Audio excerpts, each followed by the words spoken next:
जी हां दोस्तों, रात बीतते बीतते पलटी एग्जिट पोल एजेंसियां, मांगने लगी माफी, सुधारा अपना आंकड़ा। इंडिया गठबंधन को दिया 135 सीटें। मोदी सरकार के पैरों से खिसकी जमीन और तेजस्वी के ताजपोशी तय। स्वागत है आप सभी का। आप देख रहे हैं द राजनीति का विशेष सेगमेंट खबर और विश्लेषण। मैं हूं जबार खान। दोस्तों, आखिर एग्जिट पोल दिखाने के 12 घंटों के बाद में ऐसा क्या हुआ कि एग्जिट पोल एजेंसियों के होश ठिकाने आ गए और वो एग्जिट पोल एजेंसियां माफी मांगने पर मजबूर हो गईं। आखिर उन्होंने अपने आंकड़े दुरुस्त करने शुरू क्यों कर दिए? क्या वाकई यह साबित हो चुका है कि महज अपने आकाओं को खुश करने के लिए नतीजे से पहले एक फर्जी और फेक एग्जिट पोल चलाकर भ्रमित करने की कोशिश की गई? क्या इस फर्जी और फेक एग्जिट पोल चला करके वाकई कथित तौर पर चुनाव आयोग को कुछ गड़बड़ी करने का मौका दिया ताकि नैरेटिव वही सेट हो कि देखिए एग्जिट पोल भी तो यही कह रही थी? मगर अचानक क्या हुआ कि सब कुछ धराशायी हुआ और आंकड़े ठीक किए जाने लगे। दोस्तों, 3 आंकड़े मैं इस वक्त आपके सामने रखता हूं, आप देख करके हिल जाएंगे, जिसमें इंडिया गठबंधन की झूमकर सरकार बन रही है, बल्ले बल्ले होती दिख रही है और एनडीए हताश, परेशान, बौखलाहट में है। दोस्तों, तीनों ही एग्जिट पोल के आंकड़े आपके सामने एक एक करके मैं रखते जाता हूं, आप देखिए। और दोस्तों, जितने भी एग्जिट पोल और सर्वे हुए हैं कल 6:30 बजे के बाद से लेकर 7 बजे से लेकर के इस वक्त तक, मैंने सबको देखने, समझने और उसके पीछे जाकर के उसकी डिटेलिंग को समझने और उस पर बात करके उसके इनपुट लेने की कोशिश की। लेकिन उससे पहले आपको 3 एग्जिट पोल के आंकड़े दिखा देते हैं जो हैरान कर देंगे मोदी, शाह समेत नीतीश को। दोस्तों, न्यूज पिंच जिसने जो एग्जिट पोल अपना दिया है उसने मोदी, शाह को तो परेशान किया है, एग्जिट पोल को माफी मांगने पर मजबूर कर दिया उन एजेंसियों को। न्यूज पिंच एआई पॉलिटिक्स के एग्जिट पोल में राष्ट्रीय जनता दल सबसे बड़ी पार्टी उभर कर के सामने आई, करीब 100 सीटें अकेले दम पर, और 122 सीटें ही बहुमत के लिए चाहिए। दोस्तों, इस एग्जिट पोल के अनुसार सत्तारूढ़ एनडीए गठबंधन जिस तौर पर, जिस अंदाज में पिछड़ता दिख रहा है, उससे एनडीए खेमे में इस वक्त खलबली मची है। दोस्तों, एक एक करके आपको सीटें भी दिखाएंगे, वोट शेयर भी दिखाएंगे और आपको पार्टी वाइज भी दिखाएंगे कि गठबंधन में किस पार्टी को कितनी सीटें मिली। मगर दोस्तों, उससे पहले न्यूज 24 की खबर देखिए, जिसमें डीबी लाइव को कोट करके न्यूज 24 ने इंडिया गठबंधन की बंपर सरकार बनाई है। इसमें इंडिया गठबंधन को 130 से 140 सीटें दी गई हैं और एनडीए को महज 95 से 109 सीटें, जबकि अन्य के खाते में 0 से 8 सीटें हैं। जाहिर तौर पर यह आंकड़ा हैरान को परेशान करने वाला है एनडीए के लिए। अभी इस आंकड़े पर मोदी, शाह और चुनाव आयोग के पैरों से जमीन खिसकी ही रही थी कि एक और आंकड़ा सामने आ गया और उसने मोदी, शाह समेत एनडीए का बेड़ा गर्क करने के ताबूत में आखिरी कील ठोक दी। लोग कहने लगे, कहां है नॉन बायोलॉजिकल साहब जो अट्टा कट्टा पट्टा सब कुछ कह कहकर गला फाड़ रहे थे? अब जनता ने फाड़ दिया। एक एक करके आपको सारे आंकड़े दिखाता हूं, बड़ा दिलचस्प है दोस्तों। तेजस्वी खेमे में जश्न है, मोदी खेमे में सन्नाटा है। सबसे पहले आपको वोट शेयर के हिसाब से दिखा दें कैसे इंडिया गठबंधन ने एनडीए को धराशायी कर दिया। दोस्तों, 2020 में महज 12,000 वोटों का फर्क था, 11,000 कुछ सौ वोट से इंडिया गठबंधन एनडीए से पीछे था। मगर इसमें कैसे 2 से 2.5% आगे बढ़ रहा वोट शेयर में।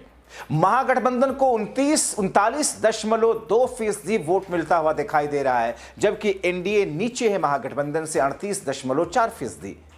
जनस्वराज पार्टी भी करीब करीब 13% वोट ला रहा दोस्तों, अन्य के खाते में 9 से 10%।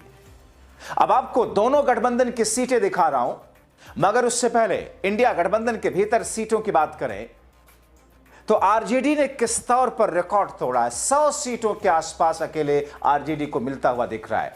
आप देखिए, आरजेडी को 89 से लेकर 97 सीटें मिलती हुई दिख रही हैं, यानी कि इंडिया गठबंधन में।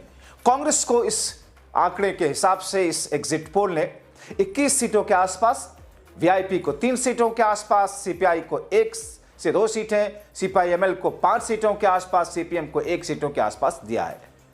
इसी तरह अगर एनडीए के भीतर उनके गठबंधन में पार्टियों की सीटों की बात करूं तो इसमें जदयू को बीजेपी ने पीछे छोड़ दिया है।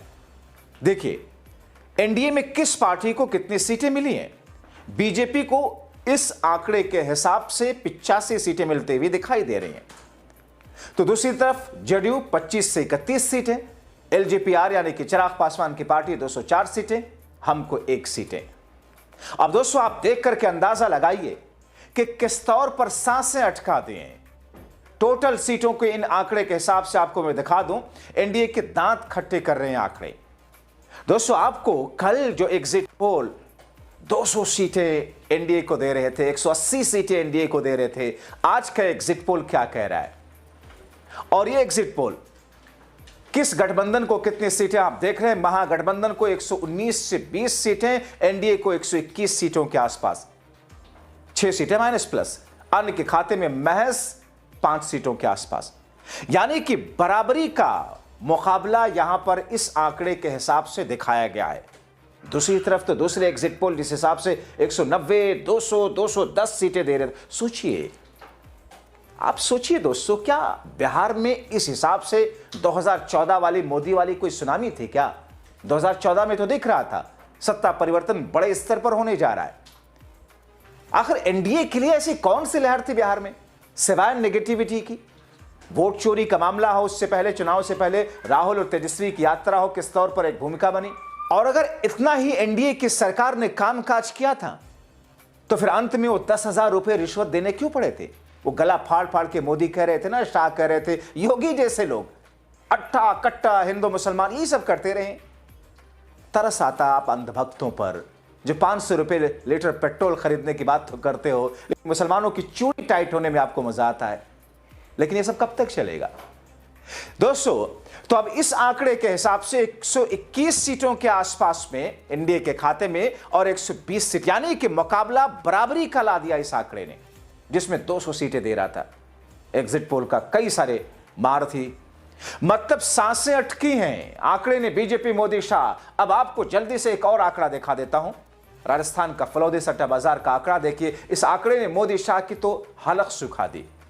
हालांकि दोस्तों मैं या मेरा चैनल सट्टा या सट्टा बाजारी को प्रमोट नहीं करता है, लेकिन चुनाव के बीच में फलौदी सट्टा बाजार के आंकड़े कई बार सच साबित हुए। उसने दिया बिहार में इस बार तेजस्वी यादव की सरकार बन रही है। फलौदी सट्टा बाजार के अनुसार बिहार में इस बार महागठबंधन को 127 सीटों के आसपास मिलती हुई दिखाई दे रही है।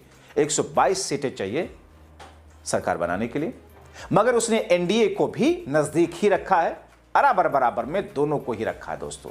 यानी कि दोनों का जो आंकड़ा 134 और 127 एनडीए और महागठबंधन का, वो सांसें अटकाने वाला।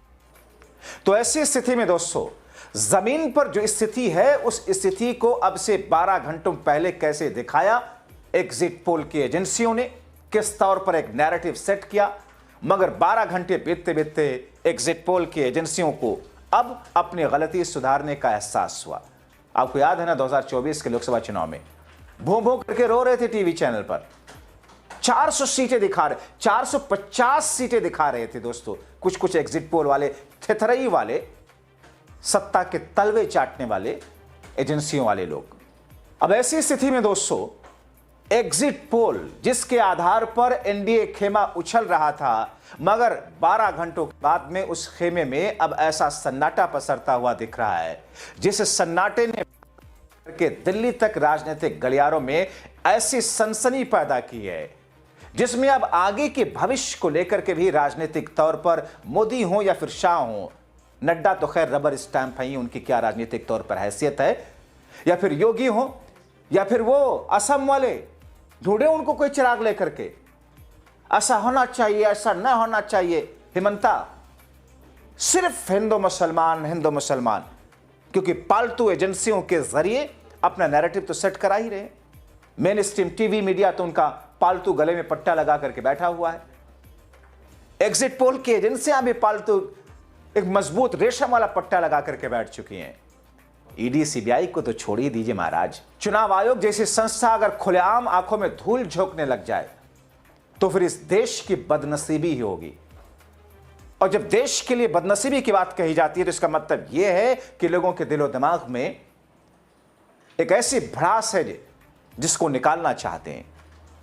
तो इंतजार कीजिए, जब देश की जनता खड़ी होती है और अपने कसौटी पर परखती है राजनीतिक दलों को, तो फिर अच्छे अच्छों की ढीली हो जाती है। अपना कमेंट जरूर लिखें।